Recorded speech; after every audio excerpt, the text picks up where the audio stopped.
Welcome to Spain. Here we are, the Catalonia circuit, and here we have the end of qualifying. Dubsy on pole, me in second place, Zampli in third, and that is the top three. As Zampli is celebrating on top. Great qualifying session from him, absolutely dominant. His time was absolutely flying. There was no way anyone was going to match it.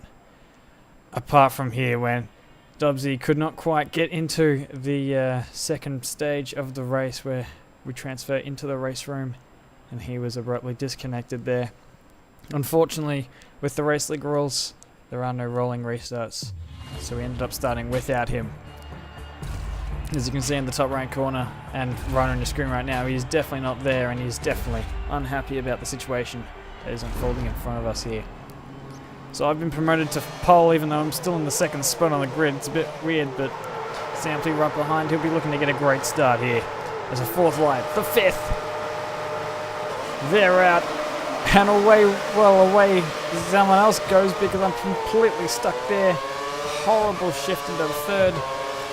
Couldn't quite get the shifts right at all as Zampli just bullets his way past, and everyone, there's arrows everywhere, cannot work out where on earth I'm meant to be on the circuit as I run wide to try and cover my position and lose the rear end for the second part of that turn. Zampli in first place, me in second. I run wide on the end of lap 2. I leave myself open to an attack from Jack and Potato, but he's just too far back, so I managed to side that. Here we are, lap 3. Zampli makes a little bit of a mistake on the exit of the curb. I get real close to him, but can't really do anything about that. Covered his line very well. Here we are, the end of lap 3 now, and Zampli gets a little wide, and I'm not sure if there was a bit of lag there, but managed to get past him. And I was running extremely high wing at the circuit, and I had absolutely no sight. As I went in wide there, I didn't mean to do that, Zampli. Sorry about that. As you can see, I've got absolutely no straight line speed there. I had the DRS open, and Zampli was still quicker than me. I managed to hold my line around the outside of that corner and hold my position.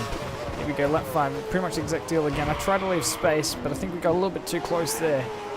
Well, we definitely got a bit too close there. I think I might have cut him off just a tiny bit, but he let me back through. So thanks for that, Zampli. Very respectful driving there. Anyway, later on that same lap, I lose the rear end as my engineer says the track's starting to get wet. As I'm trying to find a way to get out of the way of everyone else as I slide back onto the circuit after losing the rear end and catching the gravel on the outside of the long fast sweeper. Here we go, Diamond Duck comes steaming past me here. He's on the harder tyre, so he's pretty much impossible to hold at bay there, and I let him go. Lap 6 now, rain starting to fall. As Diamond Duck and Jack and Potato get into each other, and they both go off the circuit. Zampli starts scooting away. I was trying to get on the inside on the better exit than Jack and Potato. He then tries to dive down the inside and go straight into the back of Duck. Blocks me off. Jack and Potato then, I think, waits for Duck to rejoin. No, he doesn't. He keeps going. Have to see what the stewards think of that one. Duck being a steward, I'm pretty sure Jack and Potato is in a lot of trouble without that one. Here we go. First pit stop here. Track's starting to get a bit wet. Intermediate's the right way to go. As I'm stuck in the pits, as cars fly past me, Zampli just increasing his lead ahead. It's got a fair bit of buffer there that I've got to pull back, and it's absolutely steaming wet now. And I have actually reduced that margin as Zampli pits for wet tyres, and I decided to stay out one more lap just to see if I can keep the pace up because I was catching him round about a second a lap.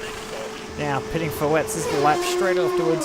See where I come out in relation, and I do actually come out in second place behind HSV, who is out of sync and needs to pit for the wet tyres. He lets me through this corner even though I don't really have too much grip. And here we go, in first place now on lap 17. We've scooted fair way ahead in this race. Shervo Jones pits and comes out in front of me in the sister Red Bull. He lets me through, being a lap car. And now on lap 19, I pit for the second set of wets that I use. And this is Diamond Duck disconnecting. Either it was a bad connection or he was just quitting because of the pit crew giving him the wrong tyres. Either case, pit for Inters, and it's the wrong choice, as Kid Pyres, after being in about 4th position for most of the race, takes the lead with only 4 laps to go, or less than.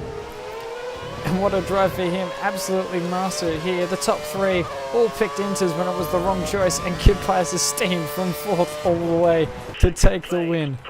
What a fantastic drive from Kid Pies. Absolutely brilliant there. Me in second place. Pretty good after my previous race in Bahrain. Second place, much better than 8th, and I'll retain my, retake my championship lead from Jack and Potato in 3rd place.